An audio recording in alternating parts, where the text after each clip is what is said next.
Salut à tous, bienvenue dans Dixon Discute. Moi c'est Dixon, je suis comédien et auteur. Mon métier, c'est de créer ou d'utiliser la création des autres et de la mettre en forme. Donc j'ai envie d'en discuter avec ceux qui font comme moi, qui inventent, qui matérialisent le monde autrement. On va essayer de comprendre ensemble les méthodes et tout ce qui se passe dans la tête d'un créatif. Et pour ça, il n'y a rien de mieux qu'une bonne discussion. Salut, ça va? Salut, ça va, merci. Super, déjà présente-toi. Anouchka Rava, franco-iranienne, d'origine russe aussi. Et je suis actrice, humoriste et auteure. Enfin, j'écris mes propres textes. Ok, t'es plus actrice, humoriste ou auteur? Du coup, les trois en fait, parce que auteur, c'est intrinsèque à mon travail d'humoriste, puisque j'écris mes textes, donc j'écris pour après les jouer. Et actrice, parce que je tourne dans des pubs, des courts-métrages, enfin, tout ce qui me vient. Ok. Voilà. Depuis quand tu fais ça? J'ai commencé à prendre des cours de théâtre quand j'avais 8 ans. Ah ouais. Ouais. Et en fait, à l'époque, je me rendais pas compte que c'était en fait l'humour que je voulais faire. Parce que dès mes 5 ans, je faisais rire les copines à l'école et tout. Je faisais des imitations, des accents, tout ça. Et je disais à ma mère, ah maman, j'aimerais bien prendre des cours, tout ça, parce que je voyais des gens, enfin des acteurs à la télé. Et je voyais plein de différents personnages et tout. Moi, ça m'inspirait. Je me disais, ah moi aussi, j'aimerais faire ça. À l'époque, il n'y avait pas forcément d'école de stand-up, hein.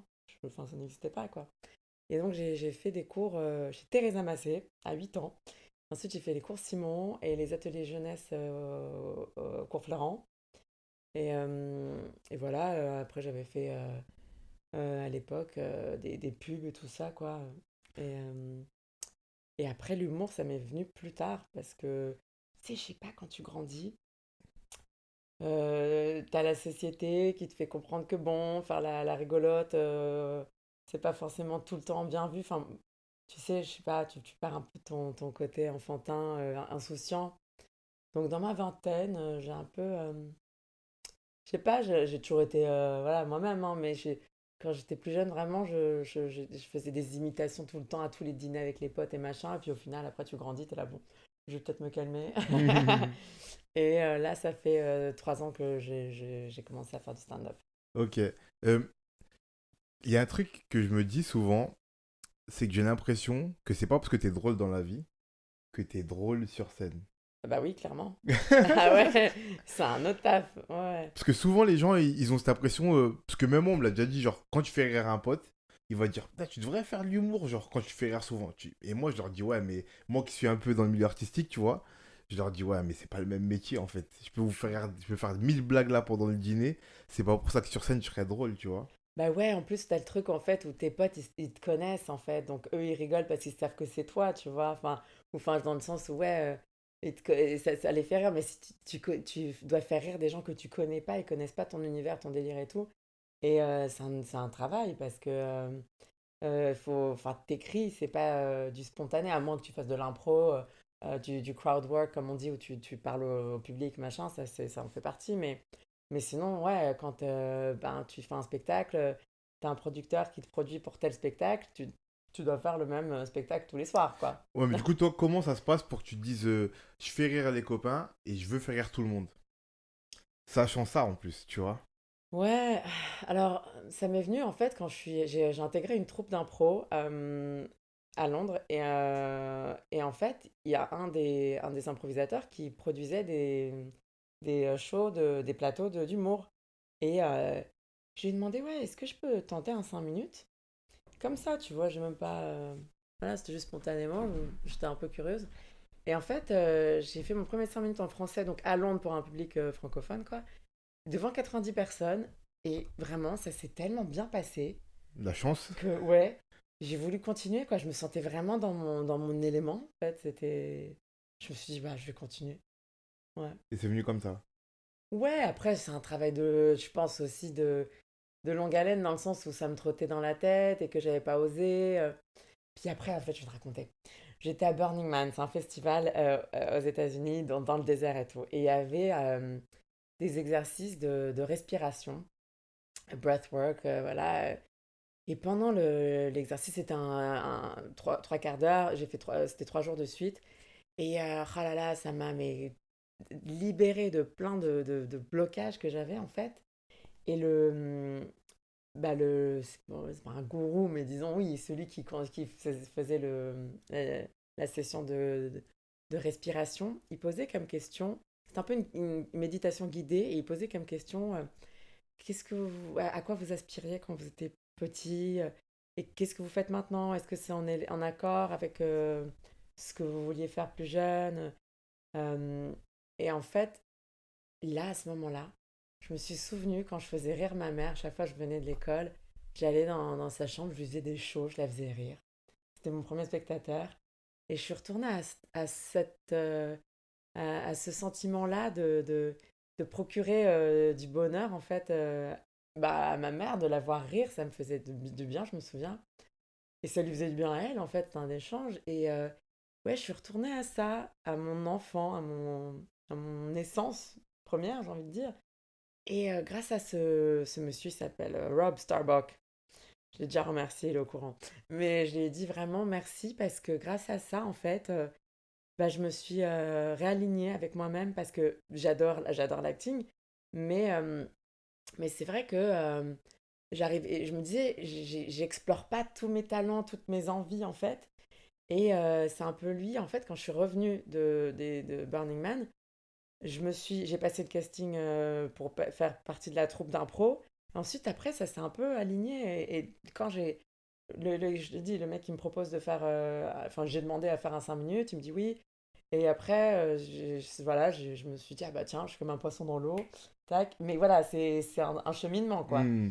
Et après, j'ai fait des rencontres aussi, des gens qui étaient, même de m'aider, enfin, des programmateurs de stand-up qui aimaient bien ce que je faisais, et puis me donner des plateaux voilà, à Londres.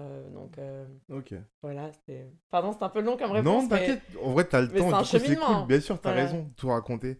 Mais je vais revenir là-dessus après, parce que j'ai des questions par rapport à l'acting et au stand-up.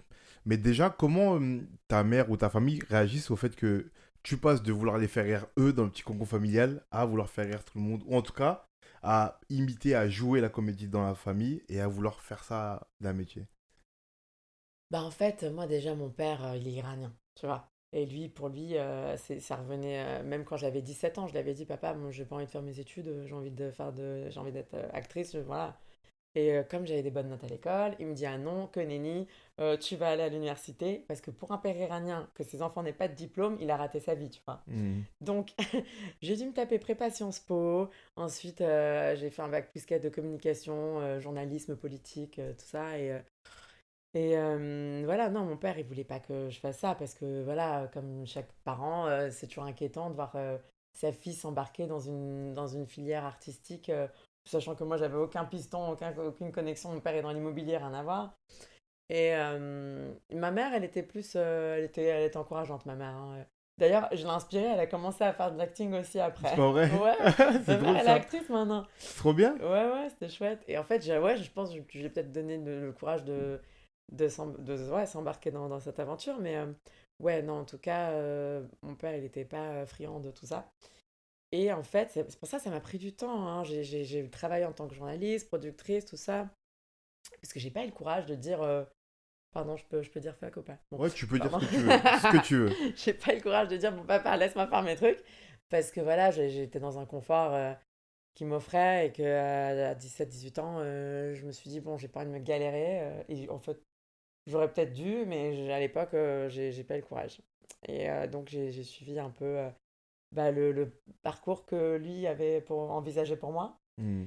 Et ouais, donc voilà, Mais j'ai est-ce fait que mon tu crois pas diplôme. que... Moi, j'aime à penser que même quand on prend des chemins qui sont pas ceux qu'on veut au début et qu'on finit plus tard par faire ce qu'on veut, les premiers chemins, ils participent pas à ce qu'on fait après, au final. Tu vois? Est-ce que il fallait que tu passes par là, pas devenir actrice tout de suite, pour devenir l'actrice que tu es devenue après? Alors, je me suis posé la question et en fait, souvent, je me dis, ah, j'en veux à mon père de ne pas m'avoir laissé commencer plus tôt. Mais je me dis que si je me suis construite en tant que femme, n'empêche, avec ça. Et ça m'a permis aussi quand même de m'ouvrir au monde, d'avoir de la curiosité, de rencontrer d'autres personnes qui ne sont pas dans mon domaine de prédilection. À l'université, vraiment, c'était l'université américaine de Paris, donc il y avait des gens un peu de partout. Et ça m'a permis vraiment d'aussi apprendre à découvrir de nouvelles cultures, finalement, plutôt que de juste être dans mon petit microcosme parisien. Donc si, ça m'a quand même... euh, Enfin, ça a contribué à ce que je suis maintenant en tant que femme. Peut-être pas dans mon métier, mais quand même si, quand... bah, ce que je parle, ce dont je parle sur scène, je fais souvent référence aussi à voilà, mon éducation, tout ça. Et donc oui, ça y contribue quand même. Hmm. Mais c'est vrai que mon diplôme de communication, il m'a pas vraiment enfin, servi pour ce que je fais maintenant. Ouais, je me doute, mais mais je veux dire que c'est vraiment un cheminement, tu vois. Moi, je fais des études de philo avant de faire Ouais. ça, et j'ai pas eu de diplôme de philo. Mais en vrai, Quoi, t'as arrêté j'ai arrêté, moi, ouais. carrément, pour faire ça, tu vois. Ouais. Mais en réalité, je sais que ce parcours-là, de découvrir la fac, en plus, j'ai repris mes études très tard, moi, tu vois. Du coup, découvrir la fac, découvrir humainement d'autres gens et tout, ça a contribué forcément à ce qui est mon écriture aujourd'hui. Ouais. Tu vois ce que je veux dire? Et même, je sais pas, parfois même dans le jeu, les intentions que je peux donner, la manière dont même je comprends les intentions de jeu qu'on me donne et tout, je sais que c'est le fait que j'ai rencontré plein de gens différents, qui m'ont parlé différents langages, qui m'ont montré différentes choses, qui fait qu'aujourd'hui je me dis, ah, peut-être on me dit ça là, ça fait résonance avec ça, et du coup je peux comprendre, tu vois. Et peut-être que si j'aurais été comédien ou écrivain tout de suite, ça aurait pas été la même chose. C'est Ouais, l'impression que j'ai, tu vois. ouais, c'est vrai. Parfois, on se dit, ah, on a pris du retard, mais du retard par rapport à qui, par rapport à Ah quoi? ouais, grave, Tu grave. vois? Je trouve que, ouais, comme tu dis, ça offre quand même l'opportunité de s'ouvrir au monde, quoi. Parce que sinon, tu te retrouves dans tes retranchements, à être là dans ton petit milieu, de passer des castings, machin, et tu connais pas la vie, en fait. Enfin, Hmm. et moi, je trouve que c'était bien de me confronter à ça, n'empêche, pour me construire, quoi. Et puis après, en effet, de gagner en maturité et peut-être maintenant pouvoir apprivoiser des rôles de manière peut-être plus avec du recul. Et ouais, en fait, moi, je suis curieuse des gens.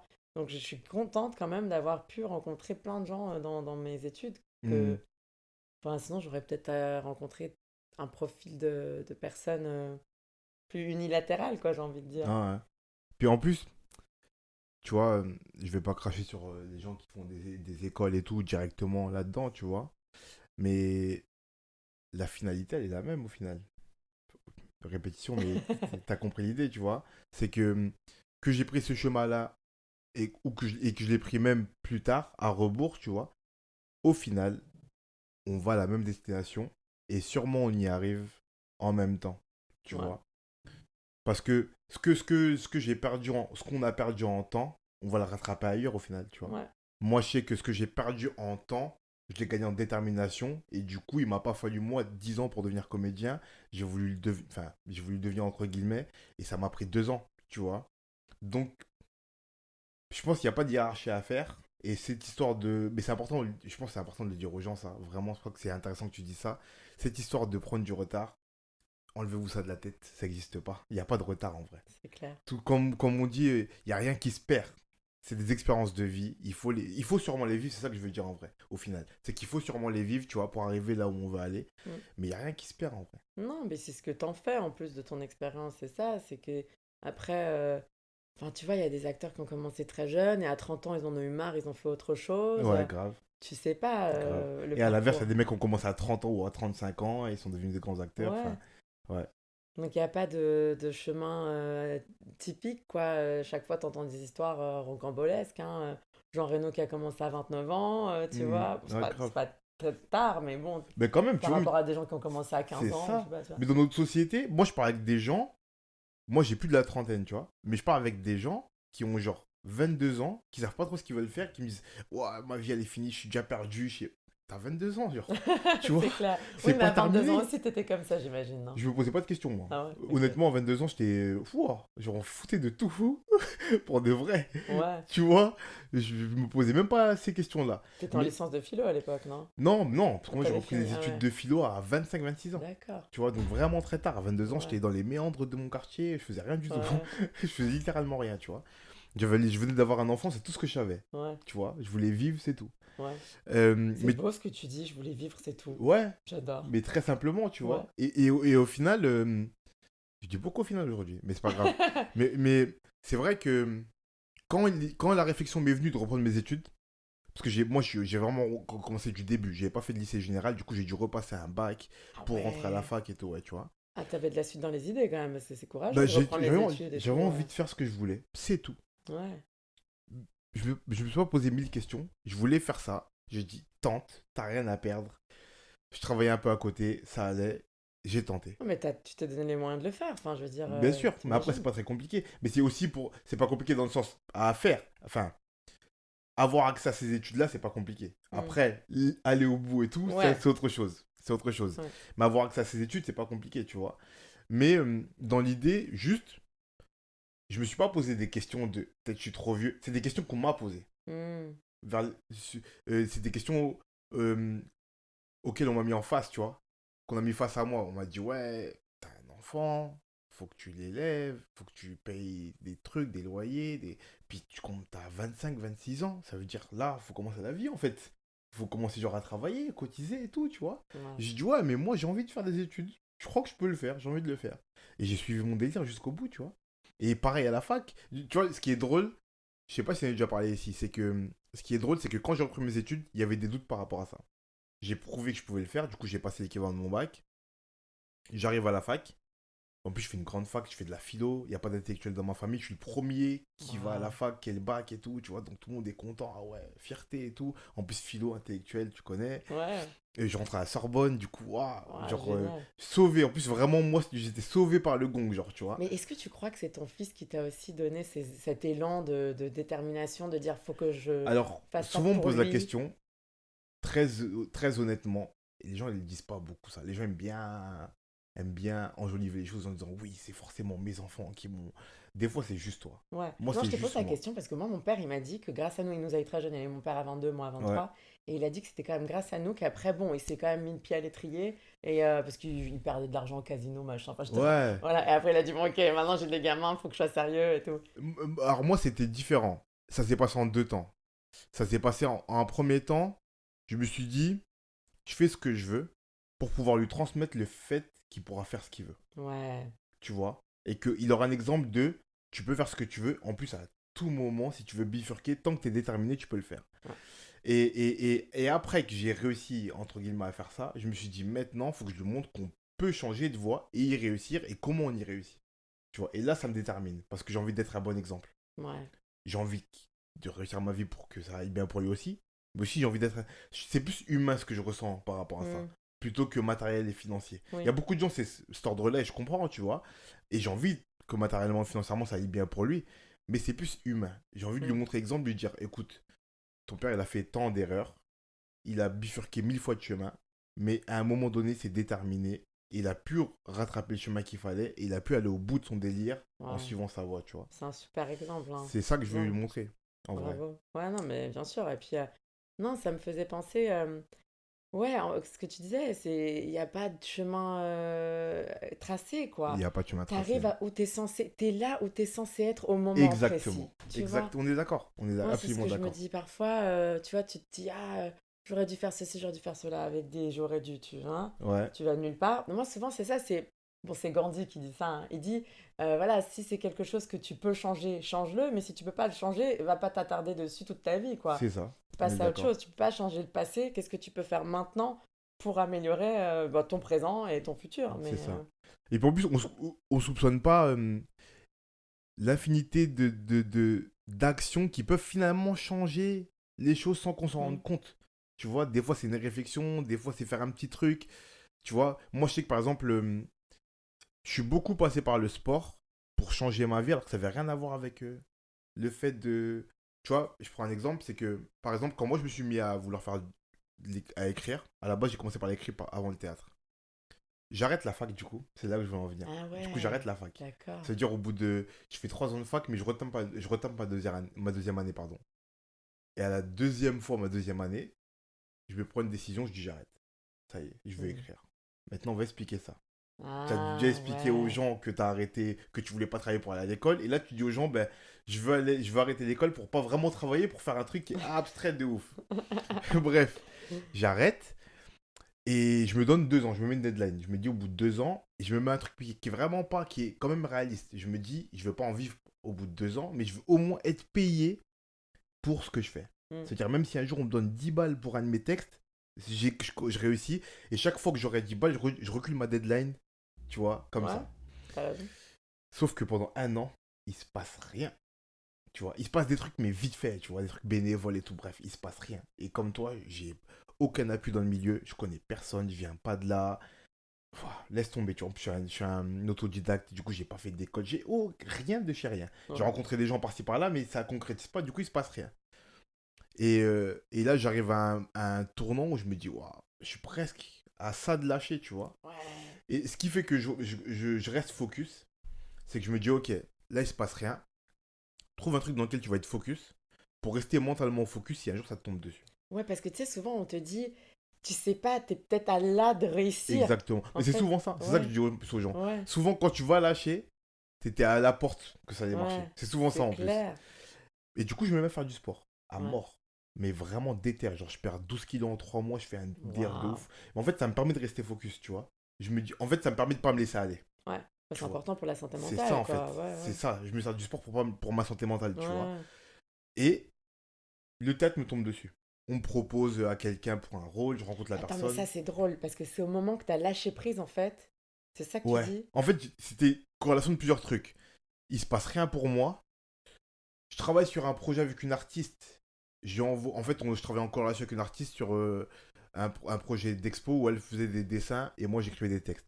Hmm. Je lui envoie des textes, elle me dit c'est nul. C'est-à-dire, je remets carrément en doute ma créativité. Ah, ouais. Il se passe rien. Du coup, je sais pas où je vais.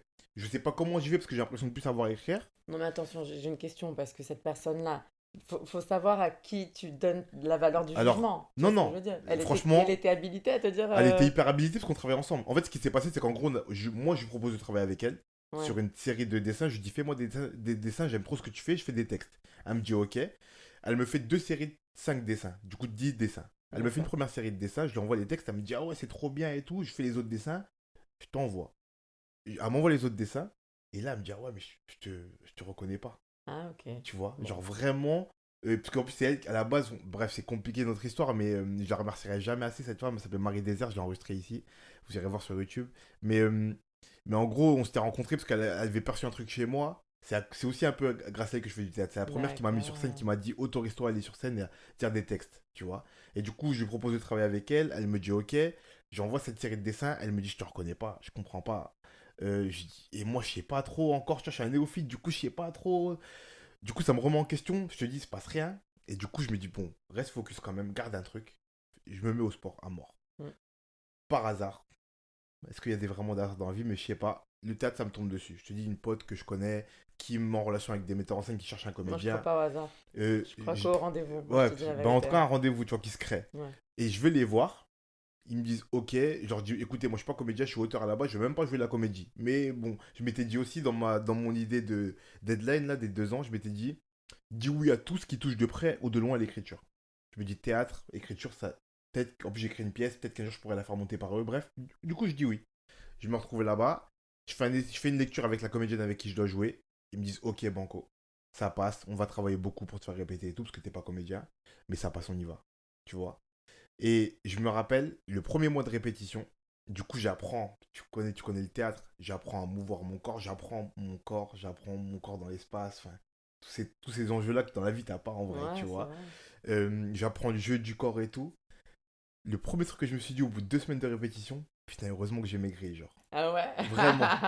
Tu Ouais, parce vois, que t'as besoin d'une liberté de mouvement. Peut-être c'est que. ça. En plus, ouais, c'est ça, ça change ta physicalité, quoi. C'est. Grave, tu Ouais. vois. Mais tu Tu vois, prends de c'est c'est- l'ampleur. c'est ces deux hasards qui se sont rencontrés. Je me suis mis Ouais. à faire du sport pour rester focus. Finalement, je tombe dans le théâtre où j'ai besoin de mon corps. Et là, je me dis, putain, heureusement que je suis resté focus et que j'ai fait du sport, tu vois. Ouais. Donc, ouais, il n'y a pas de rendez-vous, il n'y a pas de hasard. Peut-être il y a des rendez-vous, tu vois, Tu t'es mais préparé, en fait. C'est quand l'opportunité c'est exactement ça. t'étais prêt au moment où l'opportunité C'est est arrivée. exactement ça. Ouais.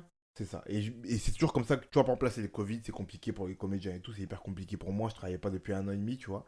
Mais je me prépare à l'opportunité si elle doit arriver. Et ça exactement. me permet de rester focus et de pas flancher, tu Tu vois. peux créer ton opportunité aussi, ce que tu fais là, C'est ce que c'est je fais ça, là, tu vois, avec toi voilà, ici aujourd'hui. exactement, génial, C'est ça. j'adore. Donc voilà. Pour revenir sur toi, du coup, Ouais, ouais.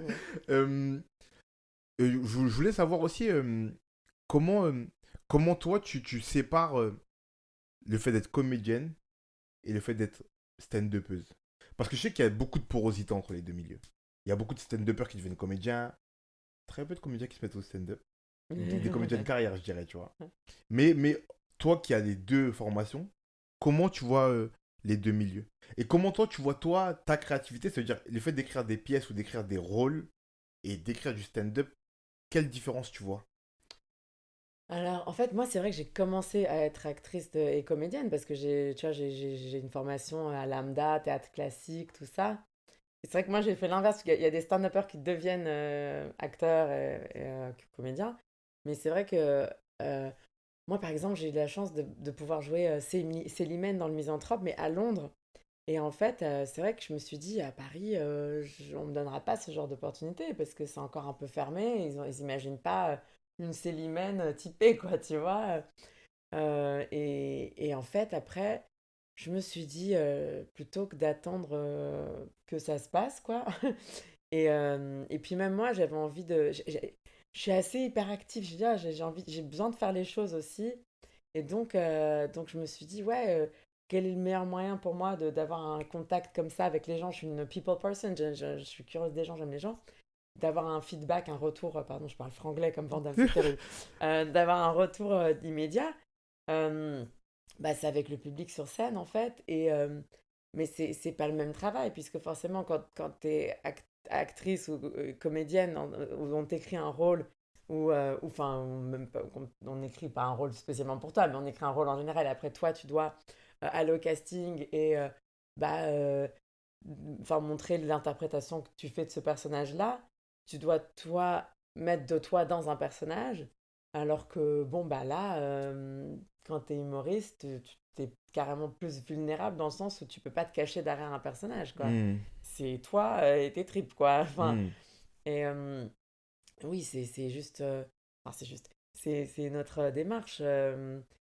Quand je prépare un casting, je vais faire une backstory du personnage. Tu vois, je vais penser à la physicalité, ouais, comment elle parle, comment elle bouge.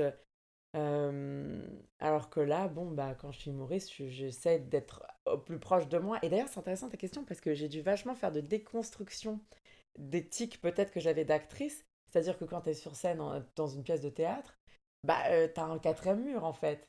Et au début, j'avais un peu le retour au début que je fais de mes stand-up et tout. J'avais un peu le retour, on me disait oui, parfois tu récites un peu et tout. Et j'ai dû désapprendre ça de l'acting en fait. De faire, enfin voilà, de pas connaître mon texte, et d'être là avec les gens et plutôt que de me cacher, parce que je me cachais encore, j'arrivais pas à casser le quatrième mur tout de suite, ça m'a pris un moment, pardon, Non, j'espère que t'inquiète, c'est bon. t'inquiète. Ça m'a pris ouais, genre bien 6 mois de déconstruire bah, tout ce que j'avais appris depuis que j'avais 8 ans, quoi. Donc 6 mois, un an, enfin je suis encore en train de travailler dessus même, mais Hmm, là ça fait, ouais, je pense que après les 2 ans de stand-up, j'ai commencé un peu à pouvoir vraiment être à l'aise et parler aux gens sans essayer de me cacher, quoi. hmm. Mais où tu places. Je parlerai pas d'écriture là. Je parlerai que de présence scénique. Où tu Mm. places la créativité dans un métier où tu dois juste être toi, en parlant du stand-up. Ah bah, parce que juste être soi, c'est pas juste être soi, c'est être soi et l'écriture et tout ce que tu as vécu. C'est pas juste tu racontes ta vie en fait, tu t'écris quand même. Un minimum, à moins que tu sois dans la lignée de ceux qui font de l'impro et qui vont comme ça, et ça, j'ai pas le courage. Mais ouais, Kyron, il fait ça très très bien. Mais par exemple, hein, Ouais, voilà. ouais. Mais il y en a d'autres aussi, mais voilà, il me vient en tête Fado Iranian, bref. Mais oui, c'est quand même. Parce que il faut quand même avoir la présomption de se dire ah bah je vais intéresser les gens juste par être moi-même. Non, faut qu'il y ait du travail, il faut que tu aies pensé à ce que tu dis, il faut que tu aies des histoires, il faut que tu aies... pardon, j'ai des termes en anglais parce que j'ai pris des cours de structure de texte, mais en anglais, c'est genre setup et punchline, tu vois, tu dois écrire un premier, quoi, un prémisse, quoi, et ensuite avoir la chute, quoi. Et, moi, je peux pas te dire, ouais, salut les gars, alors je suis juste moi-même, voilà, je vous raconte ce qui m'est arrivé dans la journée, on s'en fout. Enfin, faut savoir, en fait, faut réfléchir à ce dont toi, en tant qu'être humain, quelles sont les idées que tu as envie de défendre, en fait, pourquoi tu montes sur scène, quel est l'intérêt que, enfin, voilà, pourquoi les gens doivent t'écouter toi, en fait. Et, enfin, c'est vrai que je réfléchis aussi par rapport à ça, par rapport à mon higher power, dans le sens où quel est le message ultime que j'aimerais me faire passer dans mes textes, en fait. Mm. Tu vois? Et c'est ça, moi, qui m'importe, c'est de passer un message.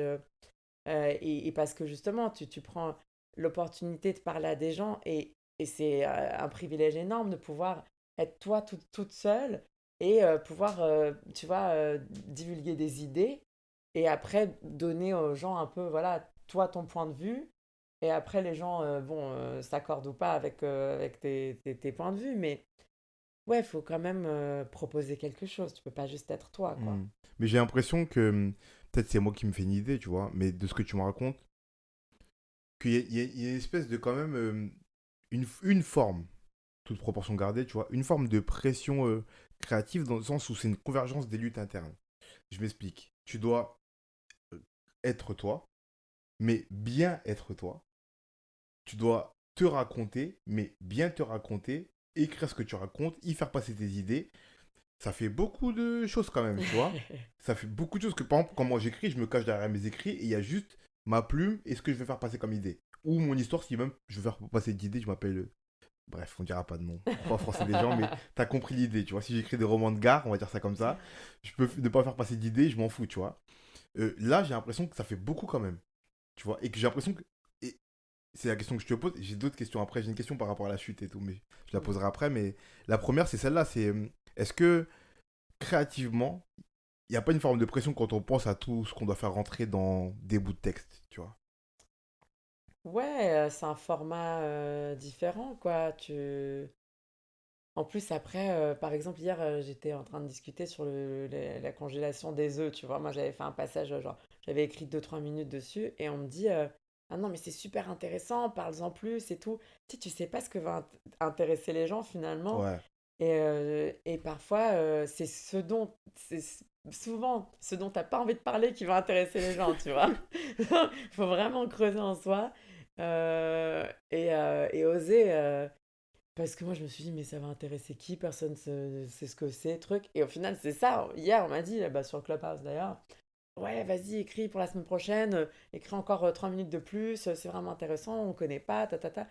Et là, je suis là, ah, mais c'est quand même vachement intime comme truc, mais ok, moi j'en parle, j'en ai parlé comme ça, plus je mettais des jeux de mots, des trucs comme ça, mais là on m'a dit, faut rajouter, toi, ton sentiment par rapport à ça, comment tu l'as vécu et pourquoi tu as fait ça, enfin vraiment justifier, enfin vraiment, et aller au plus profond de moi, en fait, de même moi-même, de me poser des questions que je ne m'étais pas posées et que je me pose dans l'écriture, en fait. Je me dis, Hmm. moi, je l'avais fait de manière assez pragmatique. Je me suis dit, bon, je suis dans ma trentaine, j'ai pas de mec, allez, on y va. Mais qu'est-ce que ça implique en plus, tu vois, par rapport à la société? Qu'est-ce que ça dénonce enfin, de nous? Pourquoi est-ce que les femmes, voilà, bon, on est amené à faire ce genre de sacrifice, entre guillemets, parce que c'est dur d'allier carrière et vie privée, tout ça, alors qu'un homme, il va pas se poser ce genre de problématique, parce que voilà, on n'a pas, vous n'avez pas la même Hmm. horloge biologique. Enfin, vous avez peut-être l'envie d'avoir des enfants, tout ça, mais disons que scientifiquement, enfin biologiquement, vous pouvez le faire toute votre vie. Donc voilà, en fait, c'était ça. On m'a carrément demandé de penser à ça sur un terme plus humain, général, carrément. Donc, c'est d'aider d'un message privé à un message plus public, en fait. C'est de transformer ce que toi, il t'arrive dans ta vie. Et après, pour que ça fasse écho et sens à d'autres gens qui pourraient s'identifier à ce que tu racontes, en fait. Enfin, je sais pas si c'est logique ce Non, que je non, c'est raconte. clair. Mais du coup, j'ai une question plus pragmatique par rapport à ton métier. Comment, quand on a envie de parler d'un sujet, celui-là en l'occurrence par exemple, on construit une blague et une chute? De but en blanc, tu vois. Mais moi, j'aime bien poser des questions qui sont très pragmatiques parce que je me dis que c'est des questions que tout un chacun se pose. Ouais. Je serais pas artiste ou créatif, je regarderais ton spectacle, c'est la question que je me poserais, tu vois. Et du coup, j'aime bien poser ces questions comme ça. Alors, ce passage-là, en fait, comme j'ai fait ma congélation l'année dernière en 2020 et que c'était, tu vois, genre la grève mondiale, quoi, on va dire, bah moi je partais du fait, je disais, je suis française et iranienne. Enfin, faudrait que tu vois le Ouais, ouais, setup, ouais. mais en gros, ça m'est venu de dire, je dis à mon personnage, quand je suis française, j'ai la française qui dit, ah, mais congèle tes œufs et fais la grève, quoi. Et je dis, bon, bah, je suis principalement française, j'ai congelé mes œufs pendant la grève mondiale, et après, en fait, après, je pars de moi, je dis, mais en fait, congeler les œufs, c'est quoi? C'est t'économises des gamins, en fait. Tu vois? Et moi, je dis, je sais pas économiser de l'argent dans ma vraie vie.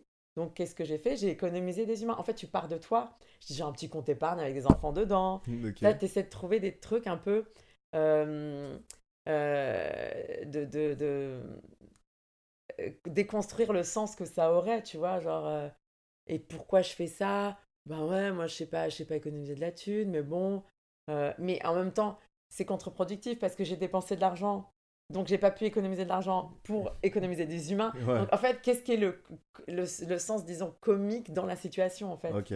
De trouver, ouais, comment on dit?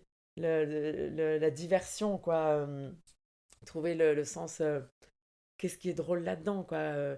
Et d'avoir Tu vois, par exemple, moi, j'ai vu le fait divers que la nana, elle a tué. Enfin, c'est horrible, hein. Elle a mis ses enfants dans le Dans le congélateur. congélateur, ouais. Moi, je dis, bah, je les ai mis au congélo avant de les avoir, Euh, tu vois. Ok. Mais. Enfin, après, voilà, t'essaies de trouver le truc subversif d'un sujet, quoi. Et en fait, oui, c'était ça, c'est en fait, c'est la pensée d'après quand t'écris, c'est souvent la dernière pensée qui est la plus drôle, quoi. Et si ça c'est vrai, quoi d'autre, tu Ok. vois?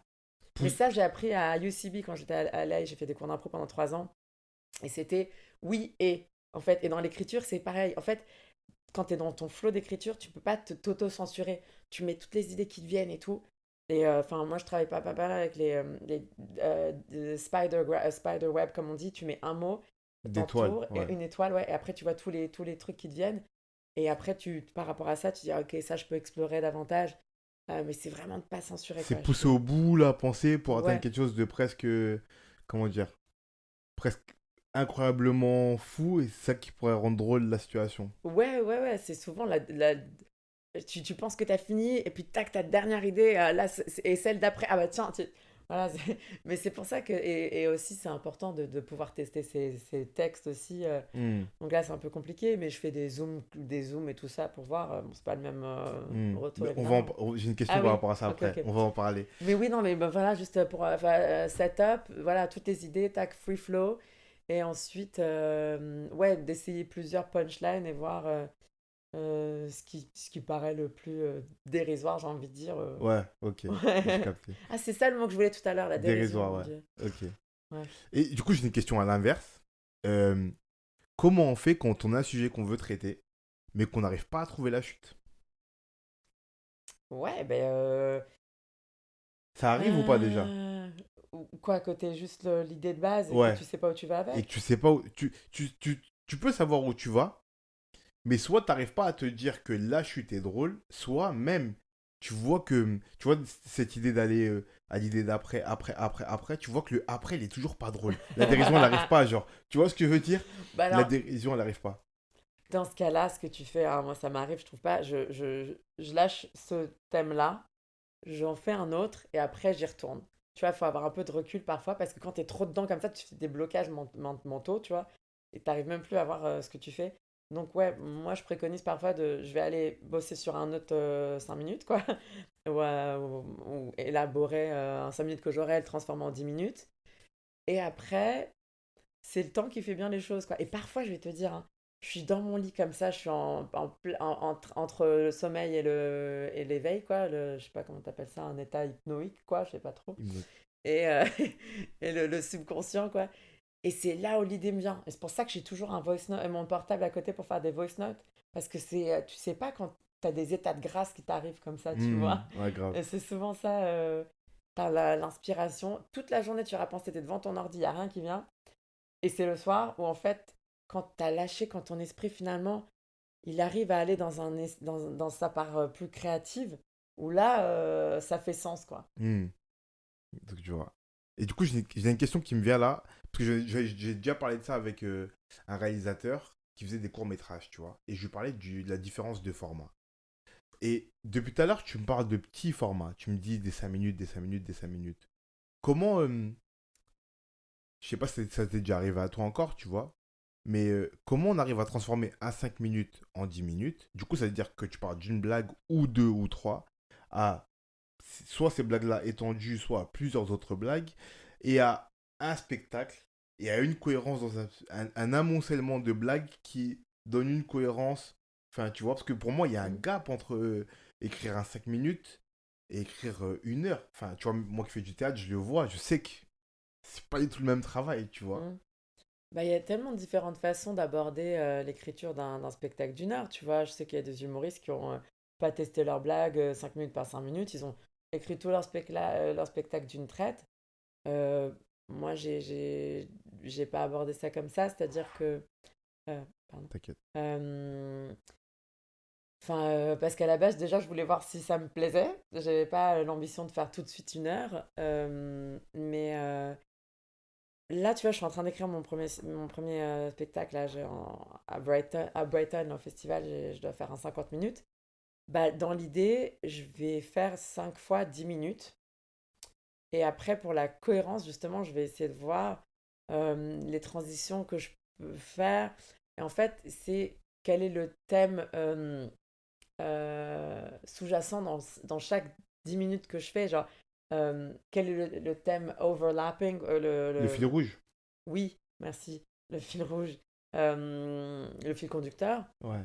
Et après, voilà, quel est le message, disons, commun que tu as envie de donner dans ton heure.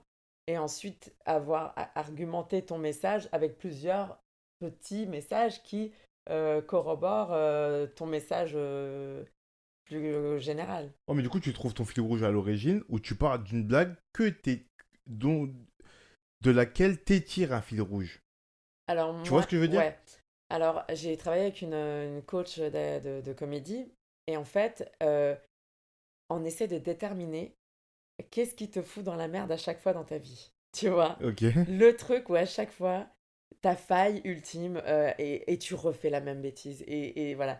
Et c'est ça en fait qui fait de quel point de vue tu pars dans ta vie de tous les jours par rapport à tes actions. Et c'est ça qui va être ton fil conducteur. Moi, j'ai déterminé que j'aimais beaucoup contrôler. Et à chaque fois, pas mal de choses que j'ai fait dans ma vie, c'est parce que j'aime le contrôle. Enfin, voilà. Mais je bois pas, je fume pas, je prends pas de drogue, tu vois. Moi, quand j'étais plus jeune, je pensais pas que c'était ça. Mais en fait, je sais pas si c'est que ça, mais j'ai jamais été bourrée de ma vie parce que je pense que j'ai peur, je saurais pas quelle est ma limite de ça. Hmm. Et en fait, c'est dans la créativité, c'est quelle est ta faille principale et qui à chaque fois te fout dans la merde. Et c'est ça qui après peut peut-être aider à élaborer des idées ouais, bah tiens, j'ai fait ça, mais quelle était finalement la genèse du problème? C'est Hmm. parce que t'as abordé cette telle situation euh, par voilà, une envie de contrôle et que ça t'a mis mal et que tu te mets pas en couple parce que tu as peur de pas avoir ta liberté. Enfin, voilà, c'est le truc. Mais alors là, ça me pose la question de est-ce que parfois c- tu tires pas un peu les choses par les cheveux, je dirais.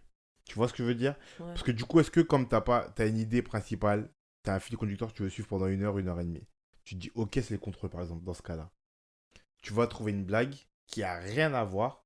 Et toi, en tirant par les cheveux, je dirais, tu vas essayer de raccorder ça à ton fil rouge principal parce que tu es sûr que ta blague, elle est bonne. Est-ce qu'il n'y a pas Non. ça parfois? Il n'y a pas ça Si parfois. ça arrive et parfois tu vois que c'est pas cohérent finalement et donc tu laisses tomber parce que ça correspond pas à ton personnage scénique, Même si tu la blague, vois. elle est bonne?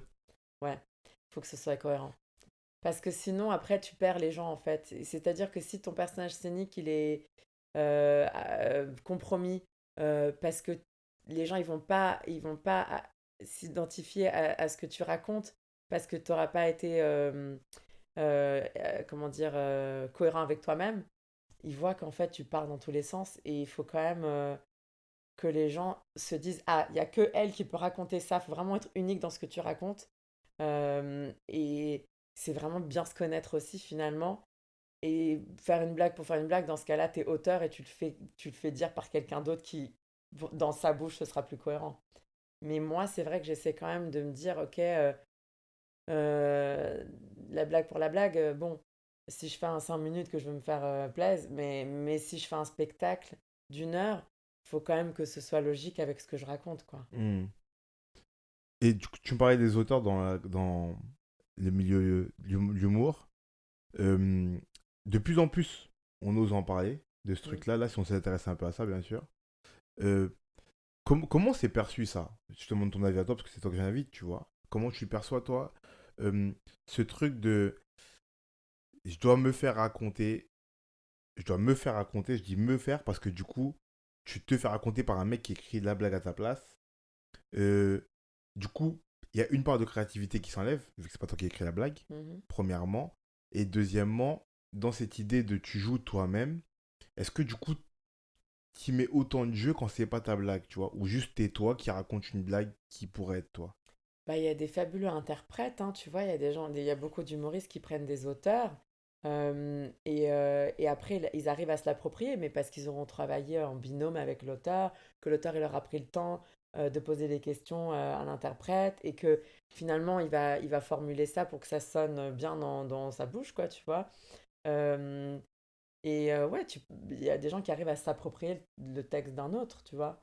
Euh, Bah ça, c'est le travail de l'acteur finalement aussi. Donc, tu as des humoristes qui vont aussi être acteurs, interprètes, humoristes d'un texte de quelqu'un d'autre, tu vois. Mais ça, tu peux faire quand je pense que tu as atteint une certaine notoriété et que tu as déjà un personnage scénique pour que l'auteur sache ce qui pourrait bien fonctionner par rapport à ton personnage scénique, tu vois. Hmm. Au début, quand les gens ne te connaissent pas, moi là, si je demande à quelqu'un de m'écrire un texte, il ne sait pas quelles sont mes convictions, ce que je défends, ce que je dis sur scène, enfin voilà, comment les gens me perçoivent, bah ça va être compliqué. Donc c'est pour ça que là, je suis un peu obligée d'écrire seule au début et peut-être après, hein, je sais pas, j'aimerais bien me faire accompagner parce que c'est important. Ouais. Ouais, mais toi, tu percevrais vraiment, créativement parlant, ça te nourrirait autant d'écrire moins, et de laisser quelqu'un d'autre écrire à ta place?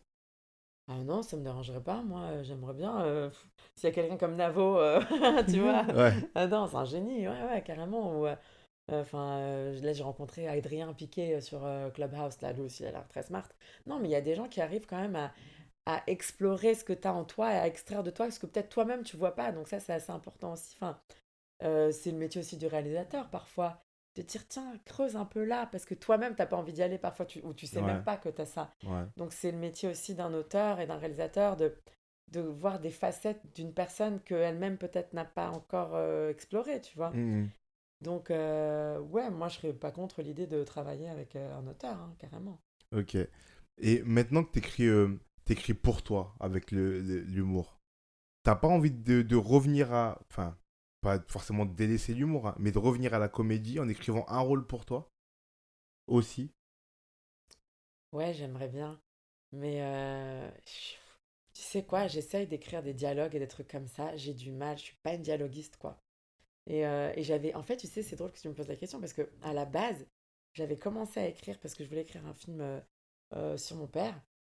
Et je me suis rendu compte que j'arrivais pas. Et en fait, je faisais plein de petites scénettes, mais plus en format stand-up, genre d'une personne qui va le dire.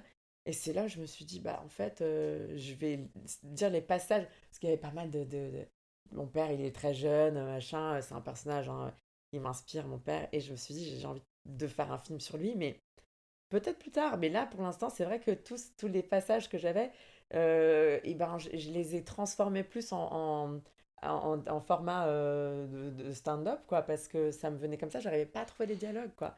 Et, mais oui, si j'écrivais quelque chose, ce serait peut-être pas sur. Je me créerais peut-être pas. Je m'écrirais pas un rôle peut-être pour moi, mais j'aimerais écrire un film sur mon père, ouais. Ok. Là, Ouais. t'as que ça comme idée pour l'instant sur ton père? Comment? T'as que ça comme idée pour l'instant sur ton père? Ouais, mais parce qu'il a une vie incroyable et que c'est un personnage super atypique qui m'inspire et que voilà, même s'il n'a pas voulu que je fasse ce métier, finalement, il me laisse Hmm. le faire et que moi, j'ai toujours voulu que mon père soit fier de moi. Hmm. Mais même au-delà de ça, je bifurque un peu, mais je disais, j'ai compris que maintenant, j'ai l'impression qu'il n'y a pas grand-chose, tu vois, qu'il est... Mon père, jamais rien ne sera assez pour lui. Genre, je Ouais. m'en suis résignée là, c'est bon, j'ai compris ça. Maintenant, je fais les choses pour moi, mais quand même, je me dis, il a vécu des histoires de dingue et que j'aimerais en parler. Et ouais, j'aimerais bien explorer le talent d'auteur que j'aurais pas d'écrire pour moi, mais d'écrire un scénario. Et j'aimerais vraiment essayer d'écrire des dialogues. Je vais essayer. Mais le truc, c'est qu'en fait, alors là, c'est que mon avis, tu vois. Mais j'ai pas vu ce que tu fais en stand-up, tu vois. Mais j'ai l'impression que pour avoir vu beaucoup de stand-up, euh, il y a des dialogues qui se créent dans le stand-up. Les gens écrivent des dialogues en racontant une histoire en disant, bah, moi j'ai dit ça, et puis le mec m'a dit ça. C'est du dialogue, ça. Tu Ouais. vois. Le tout dans les dialogues, et je te dis ça parce que j'ai écrit une pièce et du coup j'ai dû dialoguer, tu vois. C'est de trouver le moyen de raconter la vérité. Ça veut dire pas perdre l'essence de ce qu'est le dialogue et de la réalité de ce dialogue-là, tout en trouvant la forme la plus intéressante qui va être comprise par tous. Elle est là la difficulté, tu vois. Hmm. Moi, par exemple, j'ai écrit une pièce où c'est des jeunes qui parlent, des jeunes de quartier avec un langage et tout. Ce que j'ai fait, c'est que pour pas perdre l'essence, je garde le langage comme il est, tu vois. Je garde le langage, du coup, il y a de l'argot et tout, tu vois. Mais à certains endroits, euh, je mâche moins les mots que dans la réalité, pour que ce Hmm. soit plus compréhensible. Je fais des réponses plus courtes. Parfois, j'accélère le ton. C'est-à-dire que je mets des dialogues en opposition, mais de façon très marquée. Tu vois, des tac au tac. Tac, tac, Ouais, tac. mais là, il faut Pour donner un vraiment que rythme. tu le personnage, que tu vraiment créé un personnage que tu connais bien et que tu arrives à l'entendre parler Ouais. et que tu saches, Ah ouais, il par va contre. répondre comme ça de manière incisive Ouais. à cette partie-là, enfin, à cette réplique-là, et de vraiment avoir un point de vue Ben, pour chaque tu mets le doigt personnage. sur un truc. C'est qu'il faut que tu les entendes parler. Moi, quand j'écris Ouais. ma pièce, je les entends tous parler, je les vois parler devant moi, entre guillemets. Je Mm. fais le mec des idées, tu vois, mais en gros, c'est ça. Je les vois parler devant moi, je vois le ton qu'ils ont, et Ouais. des fois, selon ce ton-là, ou le ton que je vais leur donner, Mm. euh, ils vont parler de telle manière. Mm. C'est comme ça que je fais, tu Mm. vois.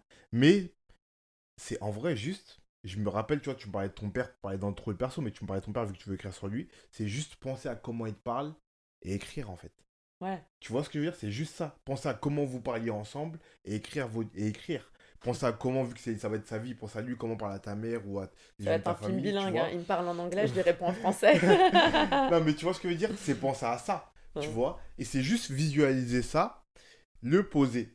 C'est le premier temps. Tu connais de toute façon les temps d'écriture, comment ils sont. Des fois, tu poses les premiers jets et puis après, tu laisses maturer, Ouais. tu vois, tu retravailles et tout. Tu poses les premiers jets, ça peut être des dialogues bruts. Par exemple, Anushka Dixon, tac, tac, tac. Tu poses ça. Là-dedans, je vois ce qu'il y a de bon ou de mauvais. Tu vois, déjà.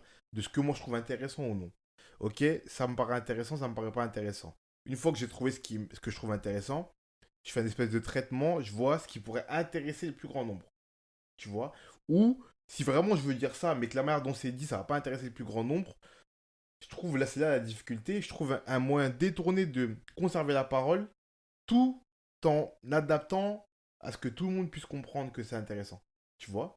Et voilà. Et c'est comme ça que tu crées ton dialogue, tu vois. Alors, parce que moi, ma question, ce serait, donc t'écris et tu réfléchis à ce que les gens vont Ça, penser, ça parce que dépend. ça me paraît compliqué, Non, ça ça. dépend. Ça dépend quand je te dis, je fais un premier jet. Par exemple, là, je te dis ça parce que vraiment, c'était un travail que j'ai dû faire, entre guillemets. Quand Ouais, tu écris du langage de jeune, pour pas faire le ouais, vieux, surtout, je dis ça parce qu'il y avait beaucoup d'argot, beaucoup d'insultes, beaucoup, tu vois, une forme de violence dans les mots qui est pas vraiment dans la pensée.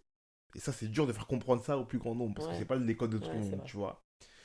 Du coup, quand je fais ça moi, il y a des moments, je laisse l'argot parce que je me Mm, dis là, pour ne pas dénaturer et montrer une réalité, il faut que ça soit là. mm, À d'autres moments, je me dis, en fait, l'idée, elle peut être là sans l'argot. Et ça va pas forcément entièrement dénaturer. Et mm. ça va permettre de parler au plus grand nombre. Du coup, là, j'enlève. Et là, je m'adapte au plus grand monde. Tu vois, Tu pars pas de l'idée de ce que le personnage veut défendre? ça dépend si je le fais sur tout le texte, sur tous les Mm, dialogues, pardon. Tu vois, si tous les dialogues, par exemple, j'ai un personnage qui parle. Par exemple, moi, j'ai un de mes personnages dans ma pièce qui est un peu fou. Tu vois. Si dans tous ces dialogues à lui, je le lisse pour que tout le monde comprenne qu'il est fou et que je fasse un truc grandiloquent sur la folie, ça marche pas. Ouais. Tu vois. Mm. 80% de son texte, il est brut, je dirais. Brut dans l'idée que j'en ai. Mm. Il y a 20% où parfois je lisse un peu. Mais très léger. Mais c'est léger parce que c'est des vraiment. Tu connais l'écriture. Ça se passe sur des détails. Mm. Ça va être un mot, un synonyme plutôt qu'un autre, une virgule plutôt qu'une autre, un temps de pause là où il n'y en a pas dans la réalité. C'est léger, tu vois. Mais ça me permet quand même de rattraper les gens. Attends, et toi, est-ce que tu envisages que par exemple un acteur prenne un peu du lest sur ton texte où tu es vraiment Non, précis? bah sur mon texte, oui. Mm. Sur ce texte-là particulièrement, Ouais, pour... après, c'est une idée que tu as sur ton texte aussi, tu vois. ouais, Moi, comme c'est vraiment un texte que je veux vivant, parce que les gens sont vivants, les gens que je dépeins sont vivants, très vivants, tu vois. Et que ce truc-là, ça peut pas entièrement se jouer, en réalité. Tu vois ce que je veux dire? C'est aussi ça, c'est aussi, c'est aussi ça, parfois, qui fait que on fait des castings sauvages, parce qu'on cherche des gens qui pourront, ok, savoir jouer, mais aussi donner une réalité que tu peux pas apprendre. mm, Ou sauf si t'es un génie, t'es DiCaprio au Cassel. mm, Sinon, ça ne marche pas. Tu peux pas mm, l'apprendre, ça, tu vois. Et moi, dans mon idée que j'ai de ma pièce, j'aimerais trouver des gens qui soient soit proches de mes personnages, soit qui connaissent très bien cette réalité-là, pour pouvoir avoir des intentions de jeu propres à eux, spontanées, qui paraissent vraies, tu vois. Et moi, j'ai une idée d'escalier au tout début de mon texte qui dit euh, il y a beaucoup de mots en vrai que vous pouvez mâcher ok, et laissez-vous porter par le texte. ouais, Je dis ça au tout début. Pour que les gens, parce que même je sais qu'il y a du langage, tu sais, quand t'es jeune, en vrai, tu parles jamais comme les adultes. Tu dis mm, jamais tous les mots en entier. Tu parles jamais comme à la télé ou comme dans les films. Tu dis jamais tous les mots en entier. Tu vois. Sauf que moi, je l'écris comme ça pour la beauté du texte et que ça soit audible, en tout cas lisible pour tout le monde. Mais en vrai, je veux pas que ça soit dit comme ça. Du ouais. coup, je les mets en avant et je dirais, moi, à mes comédiens, Parce que dites-le. moi, j'ai dû dire des trucs là pour des séries France 2, des docu-séries, genre monstres et tout. Genre, jamais je dis ça dans la vie, tu vois. Ouais, bah Et ouais. eux, ils ont déposé leur texte à la SACD, donc fallait que je dise le Bah mot. ouais, je sais très bien, tu vois. C'est Mais un après, c'est enfer. toi, mais c'est là où tu parles de. C'est toi, le metteur en scène, l'auteur ou le réalisateur, qui font ce travail-là. C'est lui qui Mm, t'autorise ou pas. Si moi, je deviens metteur en scène, tu vois, au début, je voulais pas devenir metteur en scène, parce que moi, je voulais que écrire. Bref, j'ai appris le métier, je suis devenu comédien et tout, et du coup, j'ai touché du doigt le métier de metteur en scène, et je me suis dit, ah, pourquoi pas finalement. J'ai observé ce métier-là, et je me suis dit, ah, pourquoi pas. Et en réfléchissant après, je me suis dit, en vrai, j'aurais trop peur que le metteur en scène que je vais engager pour ma pièce, ils comprennent pas mm, ce que je veux dire, ils comprennent mm. pas l'essence de mes personnages, et du coup, ils me fassent ça là, Ouais, tu vois. exact. Que je sais pas, un mec qui dise euh, t'es un connard, et que lui dise ça s'appelle Hippopète, parce que Ouais. faut que ce soit beau et tout, et qu'ils comprennent Oui, pas ça l'essence, dénature tes et que ça propos, dénature quoi. tout, tu vois. Ouais. Du coup, non, moi je veux pas ça. Et je dirais bien à mes comédiens, vous avez une marge, Ouais. tu vois, vous avez une marge. Rien que le fait du langage, tu vois, le fait que je dise aux gens, vous pouvez mâcher des mots, ça veut dire qu'il y a une marge déjà, tu Il y vois. a un truc auquel je voudrais revenir quand tu as dit j'essaie de caster des gens, enfin quand tu feras le casting Ouais. au plus proche des personnages et tout. Mais après, justement, je parlais avec pas mal de mes amis comédiens et comédiennes et actrices et acteurs. euh, Parce qu'on se dit, mais en fait, là, on arrive à une mode où beaucoup de casting, de directeurs de casting vont prendre faire des castings sauvages et prendre des gens qui se rapprochent le plus au personnage. Mais on se dit, bah oui, mais c'est quand même bien le travail de l'acteur de pouvoir interpréter un personnage Ouais, de travailler. ouais, Et donc tu te dis, bah alors pourquoi, tu sais, ceux qui se sont fait chier, entre guillemets, à faire des études d'acting et tout, tu te dis, bon, bah ça sert à rien en fait. ouais. C'est- Bah après, je t'ai dit, c'est mon avis perso, hein, vraiment. Tout dépend le rôle, tout dépend de l'acteur que tu as face à toi. Je peux te dire ça aujourd'hui. Tu me ramènes un mec qui est pas du tout proche de mon personnage, il me fait un truc incroyable et je me dis, ah ouais, non, finalement, lui. Tu vois. Faut pas aussi. J'ai cette volonté-là à la base, mais c'est pas une volonté idébranlable. Si demain tu me ramènes un mec qui correspond au personnage physiquement, qui me le joue mieux que n'importe quel mec, je te dirais, ah ouais, banco. Ouais. Pourquoi pas. Tu vois, bien sûr que oui. Euh, Ce truc, c'est vraiment pour. Moi, par exemple, je t'ai dit, je veux des gens qui se rapprochent, mais pas qui soient les personnages. Ça fait toute la diff. Tu vois, moi, par exemple, je ferais pas de casting sauvage. Je Mm. pense pas, pour ma pièce. Parce que Sinon, à ce compte-là, je vais juste dans mon quartier, je prends des potes à moi qui ressemblent au personnage, je les fais jouer. C'est ça. C'est pas ça que je veux faire quand Mm. même. Tu vois, je veux quand même faire jouer des comédiens, mais des comédiens qui soient proches dans le sens. On va prendre ton exemple. Imaginons que j'aurais créé un personnage d'une Iranienne. Une Iranienne, pour pas être dans le cliché, une Iranienne à Paris, juste qui est d'origine iranienne, du coup, qui connaît un peu les us et coutumes dans les familles iraniennes. Ok. Je pourrais prendre n'importe quelle Iranienne que je connais et lui dire, joue l'Iranienne. Tu connais les coutumes et tout. Non, je vais aller prendre Anouchka parce qu'elle est quand même comédienne et que avec la force de proposition de jeu comme elle est comédienne, qu'elle va me donner, il y aura ce côté réaliste vu qu'elle connaît et dans sa force de proposition, il y aura un côté plus réaliste que juste aller iranienne, tu vois. Il y aura le plus en fait. La force de proposition de la comédienne plus la force de proposition de la personne qui connaît Mm. le domaine Oui. dont elle parle, tu vois. Oui, il y a une authenticité que C'est ça, tu ça. peux pas avoir. C'est Ouais, ça, c'est c'est vrai ça que je que. Ouais. cherche. Après, par contre, tu me ramènes Justine qui est pas du tout iranienne, mais qui arrive à me jouer l'iranienne mieux qu'Anouchka, ben je prends Justine. Il n'y a pas de problème, tu vois. Bah ouais, qu'est-ce qui est le plus Voilà. convaincant, quoi, finalement. Exactement, tu vois. Mais par contre, si je peux prendre. Mais si j'ai le choix entre une iranienne tout court, qui est pas comédienne, toi qui es iranienne et comédienne, et Justine qui est pas iranienne mais comédienne, ben je prends toi. Je préfère avoir le meilleur des deux. Ouais, je vois ce que tu veux Tu dire. vois ce que je veux dire, c'est dans ce sens-là. Mais après, faut pas que ce soit inébranlable pour pas rentrer dans le cliché, sinon tu rentres dans le cliché, tu fais que des Ouais, castings sauvages. Ça m'intéresse pas. On est ouais. déjà trop cliché.